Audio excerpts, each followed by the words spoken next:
you. Thank you. You may take your seats.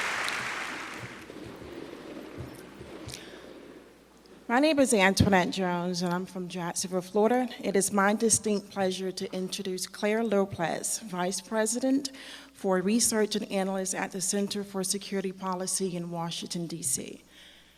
Ms. Lopez has frequently contributed to news network and documentaries, was a career operational officer with the CIA office, and served on the Citizen Commission on Benghazi. Please join me in welcoming the distinguished, patriotic Clare Lopez.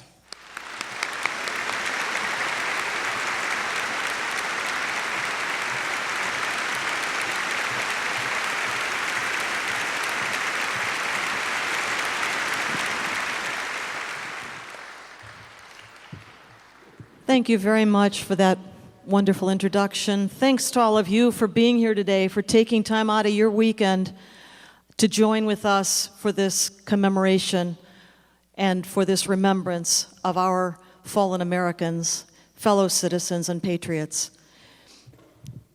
We are at the 15-year mark. 15 years after 9/11, America and Western civilization are at war, under assault by the forces of the global jihad.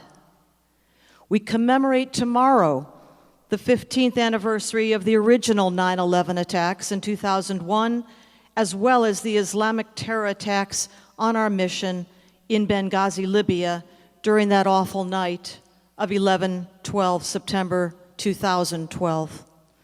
And we remember the thousands on 9/11 murdered by Islamic terrorists in an operation directed by Al-Qaeda, Iran, Hezbollah, and Saudi Arabia, as well as 4 Americans whom we remember here today, who died with others gravely injured at the hands of more Islamic terrorists in Benghazi in 2012.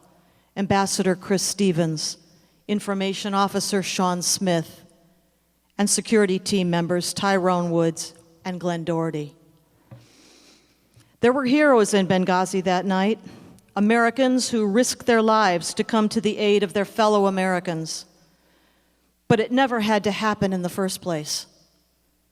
Rather, it happened because our leaders refused to name the Islamic Jihad enemy, describe that enemy as he describes himself, and defeat that enemy on every battlefield, not just the kinetic one. Too many of our leadership prefer to bury their heads in the sand, refuse to recognize the threat as it is, not as they wish it were or would like to imagine that it is. My question for them is,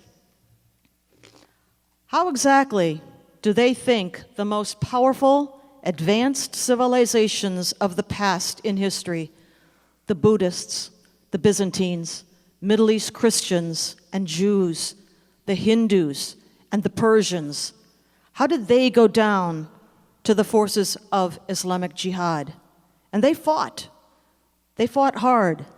The Hindus fought for over 800 years to stay free of Islam.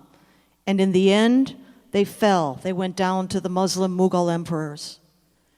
How can we, then, of Western civilization, together with the Han Chinese, we are one of only 2 civilizations that have ever been targeted by the forces of jihad and so far survived. How can we hope to prevail when our leadership won't even say the name of the enemy? President Obama's 2009 speech in Cairo, Egypt, gave the green light to the Islamic uprising that would soon begin. He even invited the then outlawed Muslim Brotherhood to sit in the front row in his audience. That was a declaration of war against his host, then President of Egypt, and our longtime, decades-long ally, Hosni Mubarak. In Libya and across North Africa, the Obama administration, the Hillary Clinton State Department, knew that Al-Qaeda, especially the Libyan Islamic Fighting Group led by Abdul Hakim Belhaj, who, by the way, today leads the forces of Islamic State in Libya, knew that they and the Libyan Muslim Brotherhood had long fought to bring down the quasi-secular rulers of Tunisia, Libya, and Egypt. And when that Islamic revolt began in late 2010 and into early 2011, President Obama and Secretary Clinton played word games. They called it an Arab Spring, as if it had anything to do with being Arab in January of 2011. And then they backed the jihadists, backed the Muslim Brotherhood in Egypt and Libya, then mounted a military campaign with NATO, our NATO allies, including gun running, to make sure that Al-Qaeda and the jihadis would overthrow Muammar Gaddafi in Libya. Gaddafi, no choir boy, but he was our ally at that point in time in what used to be called the global war on terror.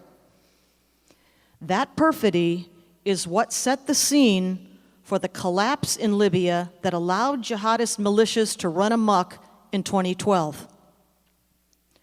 Working with the new Libyan regime to send weapons out of Libya in 2012 on Libyan ships with Libyan captains, Libyan crews, those ships were destined for more jihadist rebels in the Syrian battlefields.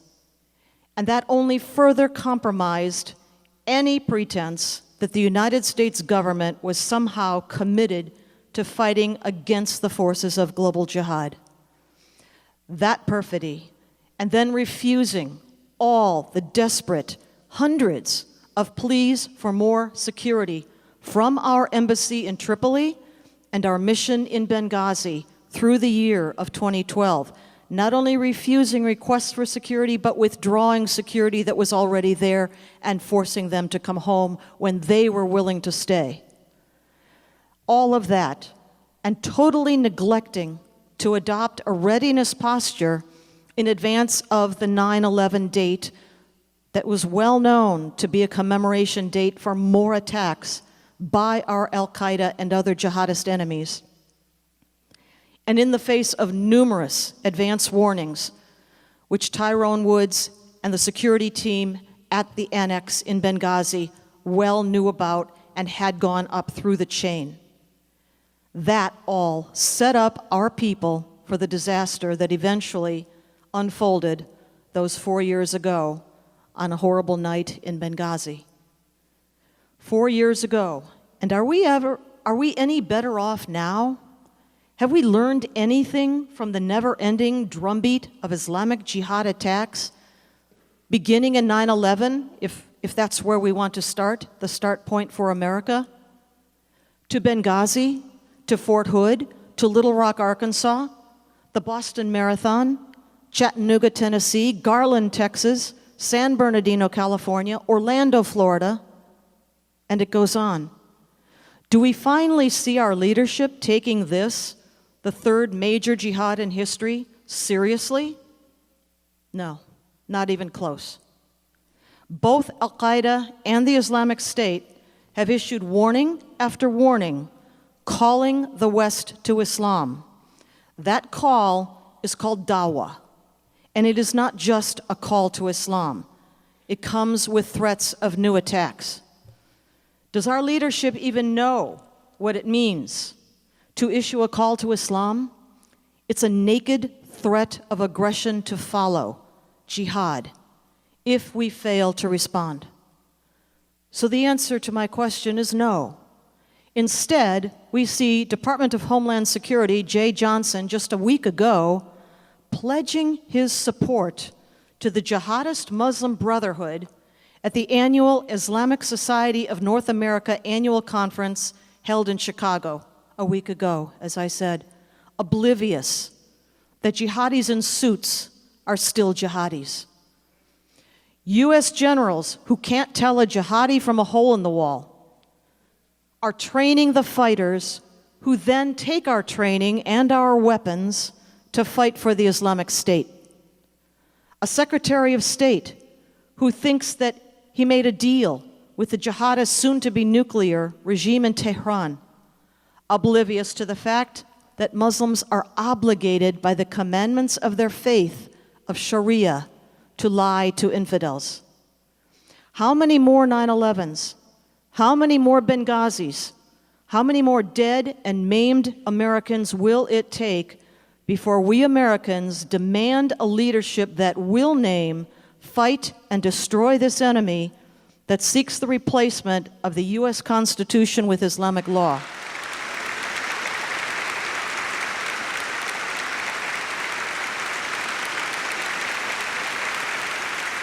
We must realize, in the end, it is not pyramids of skulls that the enemy seeks, but rather our subjugation to Sharia, to Islamic law. Benghazi should have been a wake-up call that things are off the tracks. Let us commit to making sure that Americans know what happened there. Never let us forget, never let our fellow citizens forget what happened there, and that those who died there deserve our remembrance and our respect and honor. And also why it happened, so that no more Americans are left to fight and die alone through a night, knowing that the government that sent them in harm's way has now abandoned them. That must never happen again. Thank you.